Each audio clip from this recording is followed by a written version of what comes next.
வணக்கம் மக்களே. இன்றைக்கி தான் அந்த பொண்ணு என்கிட்ட ஒரு உண்மையை சொல்கிறாங்க.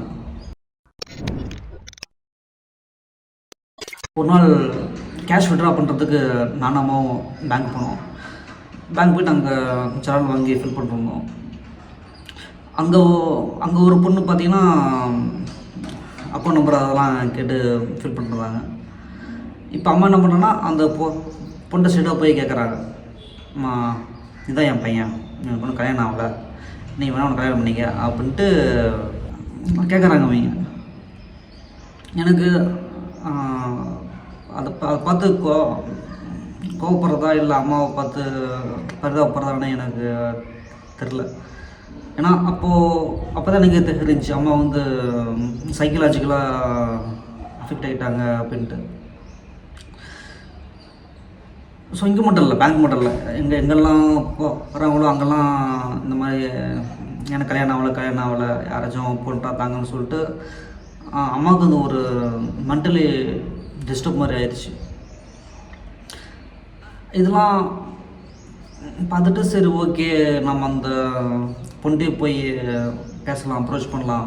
ஏன்னா இது ஒரு லவர் சண்டை தான். ஏன்னா லவருக்குள்ளே சண்டை வரும், சேர்ந்துப்பாங்க.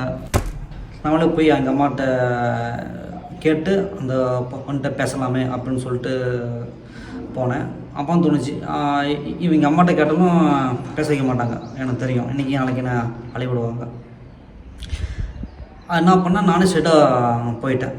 அப்போ அம்மா அந்த பொண்ணு 2 பேர் இருந்தாங்க வீட்டில். எங்கள் அப்பா எங்கள் அண்ணன் யாருமே இல்லை. இப்போ தான் போயிட்டு நான் அந்த பொண்ணை பார்த்தோன்னே அழுதுட்டு நான் என்னைய வேணா சொன்னீங்க, என்னைய லவ் பண்ணுங்க, கல்யாணம் பண்ணுங்கன்னு அப்படின்னு நான் அழுகுறேன். இப்போ தான் அந்த பொண்ணு சொல்கிறாங்க, நான் இன்னொருத்தன் லவ் பண்ணுறேன் அப்படிங்கிறாங்க. அப்படியே அந்த வார்த்தை கேட்டு எனக்கு ஃபுல் பிளாங்க் ஆயிடுச்சு. என்னோடய வாழ்க்கையே போன மாதிரி ஒரு ஃபீலிங். அது கேட்டு நான் என்ன சொல்கிறது, என்ன ரியாக்ட் பண்ணுறதுன்னு ஒன்றுமே தெரில. பக்கத்துலேயே அவங்க அம்மா இருக்காங்க. அவங்க அம்மா வந்து அந்த பொண்ணோட லவ்வுக்கு சப்போர்ட்டு. ஏன்னா இப்போ அந்த பொண்ணு அவங்களோட மதக்கார பையனை லவ் பண்ணுறாங்க, அதனால் அதுக்கு அவங்க அம்மா சப்போர்ட்டு. அப்போ தான் ஒரு விஷயம் புரிஞ்சிச்சு. அந்த பொண்ணு விடிய சாட் பண்ணது, விடிய ஃபோன் பேசுனது, ரொம்ப நேரமாக ஃபோன் பேசுனது எல்லாமே அந்த பையன்கிட்ட தான். லவ் ஸ்டேட்டஸ்லாம் வச்சாங்க, அது எனக்காக தான் வச்சாங்கன்னு நினச்சேன். அந்த லவ் ஸ்டேட்டஸ் கூட அந்த பையனுக்காக தான் வச்சுக்கிறாங்க. அந்த பையன் யாருன்னா அந்த பொண்ணோட ஃப்ரெண்டோட அண்ணன். எப்படி லவ் பண்ணாங்கன்னு தெரில. ஒருவேளை ஃபோனில் ஸ்டேட்டஸ் பார்த்து லவ் பண்ணாங்களா, இல்லை ஃபோட்டோ பார்த்து லவ் பண்ணாங்களா, எதுவுமே தெரில. ஆனால் 2 பேரும் ஃபோனில் பேசி மிங்கிள் ஆகிட்டாங்க. ஸ்கூல் படிக்கும்போது லவ் பண்ணது அண்ணாவோட ஃப்ரெண்டு, இப்போ லவ் பண்ணுறது ஃப்ரெண்டோட அண்ணா. So confuse ஆகிடாதீங்க. அந்த ஃபேமிலி கஷ்டப்படும் போதும்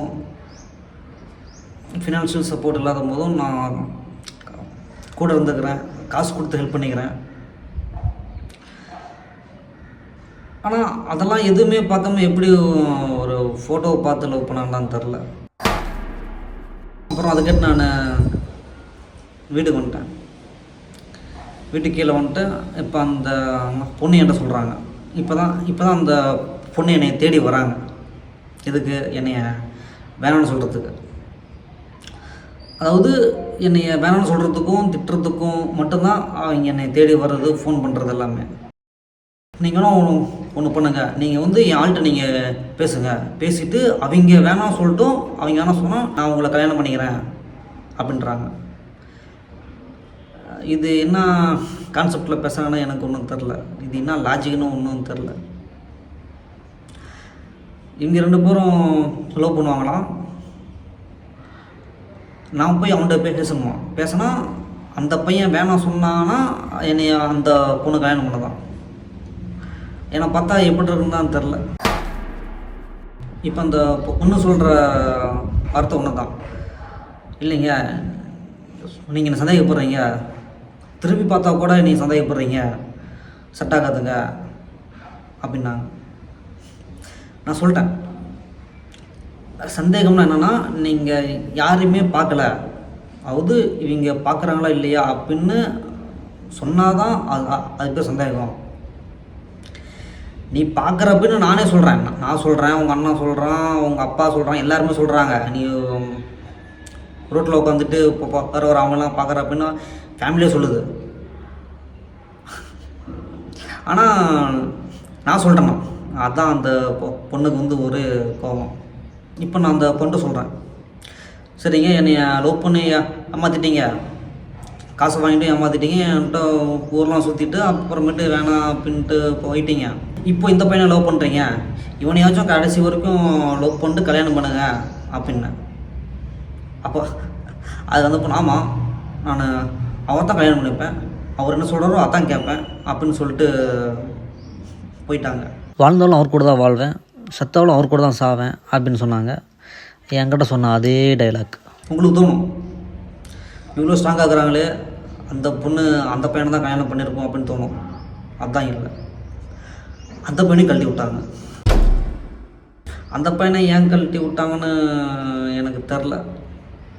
ஏன்னா என்ன ஏன் கழட்டி விட்டாங்கன்னு எனக்கே தெரில. அப்புறம் எப்படி அந்த பையனை கழட்டி விட்ட காரணம் எனக்கு தெரியும்.